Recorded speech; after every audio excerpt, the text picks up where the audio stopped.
안녕하세요. 프로그레시브 연구소입니다. 오늘은 역량 올리기 마지막 정리하는 단계죠. 자, 스스로 정리하기. 읽어봅시다. 1. 생각 그물을 완성하며 중다한 학습 내용을 스스로 정리해보자. 자, 역학 시스템을 배웠고요. 중력에 의한 물체의 운동, 운동과 충돌, 충돌과 안전에 대해서 배웠습니다. 자, 중력에 의한 물체의 충돌 파트에서 지구 표면에서의 운동, 그리고 지구 주위를 공전하는 원운동에 대해서 살펴봤습니다. 지구 표면에서의 운동 북부는 연직 아래 방향으로의 가속도가 약 땡땡 미터 퍼 세크 제곱으로 일정한 운동을 한다. 자연학학 운동. 그다음에 수평 방향은 등속 운동, 연직 방향은 자연학학 운동을 하겠죠. 그다음 지구 주위에 공전하는 원운동은 중력에 의해 땡땡 방향의 가속도로 운동을 한다. 자, 운동과 충돌 파트입니다. 관성과 충격량과 운동량에 대해서 배웠습니다. 관성은 상호 작용이 없을 때 물체는 땡땡 되지 않는다. 충격량과 운동량. 충격량은 힘에다가 땡땡을 곱한 것이고, 운동량은 질량에다가 땡땡을 곱한 거다. 충격량과 운동량의 관계론. 충격량은 운동량의 변화량과 같다. 스케이트 타는 사람이 어떤 터치를 할 때 앞에 사람을 밀어주면 앞에 사람은 힘을 받아서 운동량이 증가하지만 뒤에 사람은 운동량이 감소하겠죠. 그 다음 충돌과 안전입니다. 충격을 줄이기 위한 안전장치들을 보면 자동차 안전띠, 관성 이야기를 했습니다. 그 다음에 에어백, 땡땡을 늘리는 것. 그래서 에어백이 없을 때는 힘을 많이 받죠. 왜냐하면 시간이 줄어드니까 요 면적이 같아진다, 같은 면적이라고 했을 때 그 에어백이 있을 때에는 접촉 시간을 늘려주기 때문에 그만큼 받는 힘이 줄어들겠다. 그다음에 과속 방지턱, 충돌 전 운동량을 줄이고자 하는 노력이 되겠죠. 자, 이 단어는 학습하며 모은 생각 조각을 참고하여 핵심 질문에 관한 내 생각을 써보자. 1. 자전거를 타고 내리막길을 달리면 페달을 구르지 않아도 땡땡 때문에 자전거의 속력이 점점 빨라져서 위험하다. 2. 달리던 자전거는 페달을 구르는 것을 멈추어도 땡땡 때문에 곧바로 멈춰지지 않는다. 3. 안전모는 충돌 시 땡땡을 길게 하여 머리가 받는 충격을 줄여준다. 자전거를 안전하게 타려면 어떻게 해야 할까? 자, 스스로 평가하기입니다. 1. 그림은 떨어지고 있는 사과 A, 매달려 있는 사과 B, 달 C를 나타낸 것이다. A, B, C 중 지구의 중력이 작용하고 있는 것을 있는 대로 고르시오. 2. 그림은 자연학화하는 물체 A와 같은 높이에서 동시에 수평으로 던진 물체 B의 운동을 일정한 시간 간격으로 촬영한 것이다. A, B죠. A와 B의 운동에 관한 설명으로 옳지 않은 것은 단, 공기 저항은 무시한다. 1. A와 B는 동시에 수평면에 도달한다. 2. A와 B의 연직 방향 속도는 일정하게 증가한다. 3. 운동하는 동안 A와 B에 작용하는 힘의 방향은 같다. 4.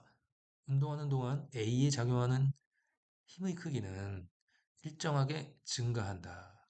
5. B는 단위 시간당 수평 방향으로 이동하는 거리가 일정하다.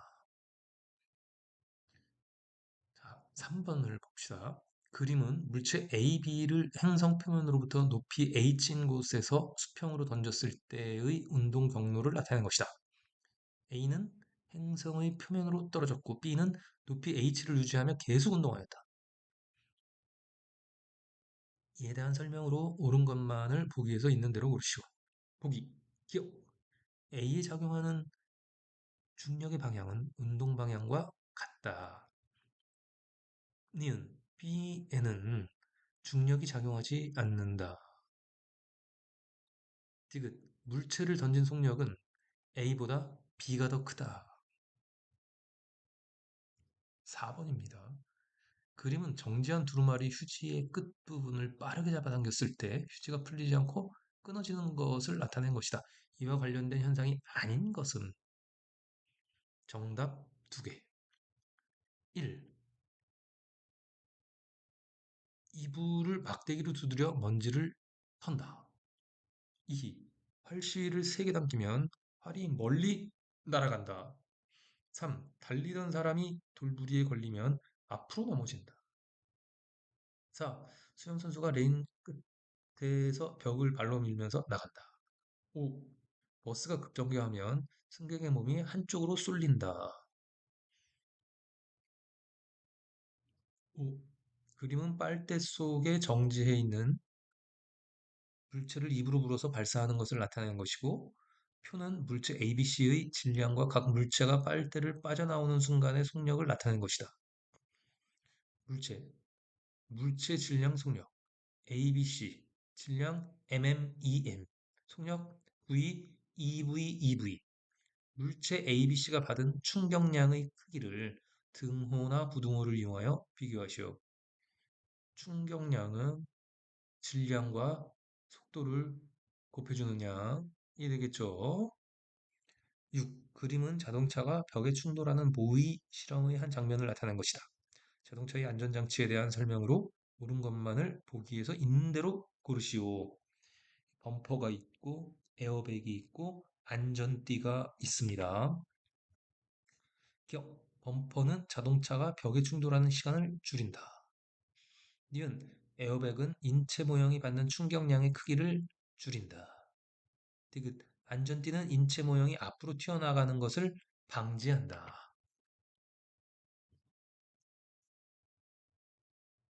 7번입니다. 그림 가는 수평면 위에서 정지해 있던 질량 2kg인 물체에 일정한 방향으로 힘을 작용한 모습을 나타낸 것이고, 그림 나는 이 물체 작용하는 힘을 시간에 따라 나타낸 것이다. 수평면에 있고 2kg이 있고 힘을 이쪽 방향으로 잡아당기고 있습니다.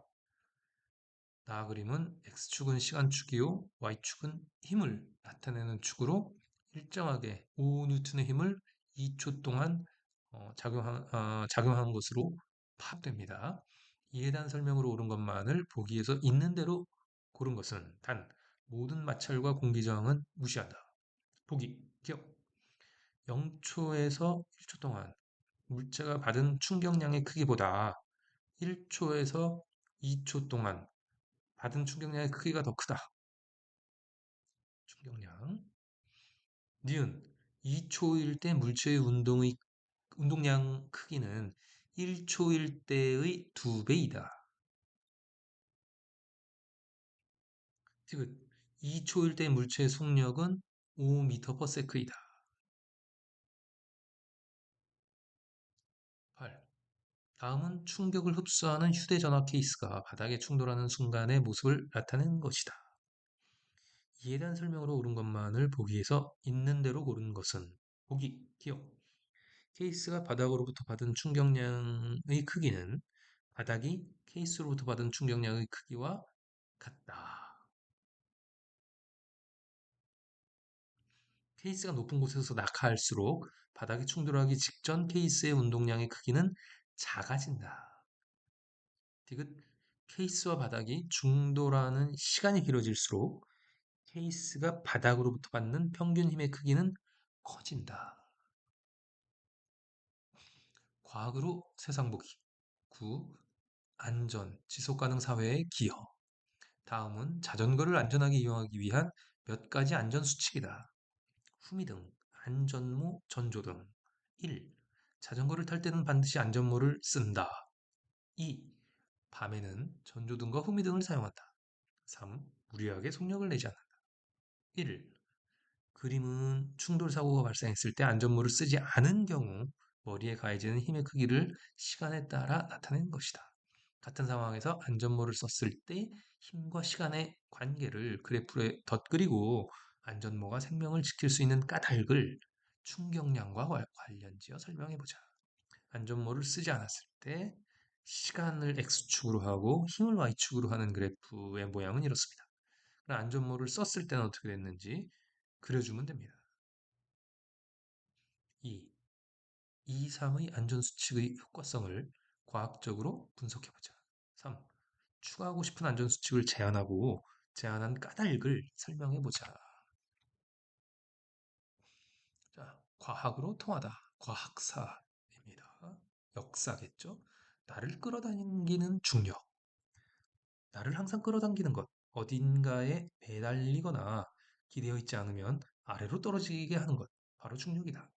막을 방법도 피할 장소도 없어 보이는 중력을 이해하기 위해 아리스토텔레스부터 갈릴레이와 뉴턴을 거쳐 아인슈타인에 이르기까지 많은 사고의 전환을 거쳐왔다. 물체가 왜 아래로 떨어지는가에 대해 아리스토텔레스는 물질의 본성 때문이라고 주장하였다. 갈릴레이는 관점을 바꿔 물체가 어떻게 떨어지는가를 실험을 통해 설명을 하였다. 뉴턴은 변하지 않는 시간과 공간 속에서 중력과 운동의 관계를 수학적으로 설명했지만 여전히 중력의 원인은 설명하지 못하였다. 마침내 아인슈타인은 시간과 공간이 변할 수 있음을 증명하며 중력이 왜 생기고 어떻게 작용하는지를 설명하였다. 자, 그림을 보면 지구본이 있습니다. 지구를 나타나겠죠? 그럼 아리스토텔레스는 기원전 384년에 태어나서 기원전 322년에 죽었네요. 대략 60세를 산 인물입니다. 자, 아리스토텔레스는 우주는 불, 공기, 물, 흙이라는 네 가지 원소로 이루어져 있고 각 원소는 본연의 위치로 돌아가려는 성질이 있습니다. 물체가 낙하하는 까닭은 지구의 중심이 물체 본연의 위치이기 때문입니다. 그래서 지구는 흙, 물, 공기, 불, 뭐 이렇게 돼 있다고 주장을 한 거였죠. 자, 그리고 시간이 1000년 이상이 흘러서 갈릴레이가 등장하죠. 갈릴레이는 1564년에 태어나서 1642년에 죽습니다. 대략 꽤 오래 살았네요. 78세? 78세 정도 굉장히 오래 살았습니다. 장수했습니다. 갈릴레이는 낙하하는 물체는 시간에 따라 속도가 일정하게 빨라지는 가속도 운동을 합니다. 아하, 갈릴레이는 가속도 운동을 주장을 하였군요. 그리고 마침 갈릴레이가 죽은 해에 뉴턴이 태어났네요. 그래서 뉴턴은 1642년에 태어나서 1727년에 죽습니다. 몇 살을 살았습니까? 음, 한 아니죠? 85세? 굉장히 오래 살았네요. 85세를 산 겁니다. 자, 뉴턴은 어떻게 얘기를 했냐면, 사과가 떨어지는 것과 달이 지구 주위를 도는 것은 모두 지구가 당기는 중력에 의한 가속도 운동입니다. 라고 주장을 하였죠. 그리고 가장 근자에 이르러서 아인슈타인은 1879년에 태어나서 1955년에 죽습니다. 그럼 몇 살을 살았습니까? 빼보십시오. 대략 76, 7세를 살았습니다. 아인슈타인은 어떻게 주장을 했냐면 지구가 당기는 것이 아니에요. 지구의 질량이 주위의 시공간을 휘어지게 하고 물체는 휘어진 공간을 따라서 흘러갈 뿐이에요. 상당히 어려운 주장을 하고 있습니다. 자, 소통하기. 이 사례를 바탕으로 과학 지식은 변하지 않는다라는 주장에 대해 모든별로 토의해 보자. 자, 끝났습니다. 오늘도 여러분들 제가 읽는 거 듣느냐고 수고하셨고요. 오늘 밤도 편안한 밤 되세요.